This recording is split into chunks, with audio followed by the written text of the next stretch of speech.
Takže 19. mája nás čaká jedna z najdôležitejších volieb v tomto roku. Je to voľba predsedu Najvyššieho súdu a zároveň predsedu súdnej rady. My tú voľbu považujeme za veľmi významnú práve v súvislosti s tým, v akej situácii sa slovenská justícia nachádza. O tom, v akej situácii sa nachádza, by sa dalo samozrejme veľa a dlho hovoriť, aké prvky problematické tam vnímame.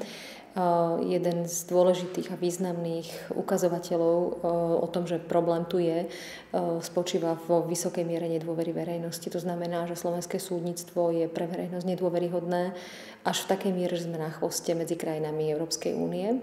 A tento faktor samotný je nielen ukážkou ako keby nepopularity, a to by bolo zanedbateľné, ale je to významné z toho hľadiska, že absencia dôvery verejnosti vo vzťahu k súdnictvu je považovaná za vážne ohrozenie nezávislosti fungovania súdnictva. A to z toho dôvodu, že ak súdnictvo nie je dôveryhodné, tak ľudia majú tendenciu, obrazne povedané, tlačiť na systém, kupovať si spravodlivosť a vlastne ohrozovať nezávislosť súdnictva. Tento problém je na Slovensku a myslíme si, že do veľkej miery súvisí s reprezentantmi alebo predstaviteľmi justície, a kľúčová osoba v pozícii predsedu Najvyššieho súdu a zároveň súdnej rady má byť budúci týždeň v pondelok vlastne znovu obsadená, znovu zvolená. Pre ľudí, ktorí sa zaujímajú o verejné dianie a chceli by sa vyjadriť práve k tejto voľbe predsedu Najvyššieho súdu, Via Juris pripravilo webovú stránku zadobruvoľbu.sk, kde je možné vyplnením krátkych údajov, stručných údajov o sebe, mena, priezviska, bydliska, pripojiť sa k listu, k výzve, ktorá bude zaslaná každému členovi súdnej rady, v ktorom členov súdnej rady žiadame o dobrú voľbu. Členovia súdnej rady práve preto, že to je orgán, ktorý toho predsedu Najvyššieho súdu bude samozrejme v budúci týždeň v pondelok voliť. A čo si pod tou dobrou voľbou predstavujeme? Na tej webovej stránke boli informácie, ktoré sa týkali vysvetľovania. V podstate prvá časť tej kampane bola informačná.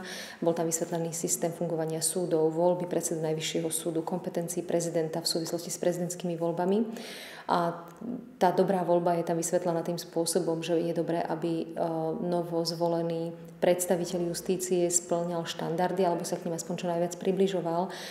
Tie štandardy vybrali sme vlastne odporúčanie Združenia súdnych rád Európskej únie, ktoré vyprofilovali zoznam kritérií, ktoré by taký kandidát mal spĺňať. A to jednak odborných kritérií, ale aj charakterových vlastností.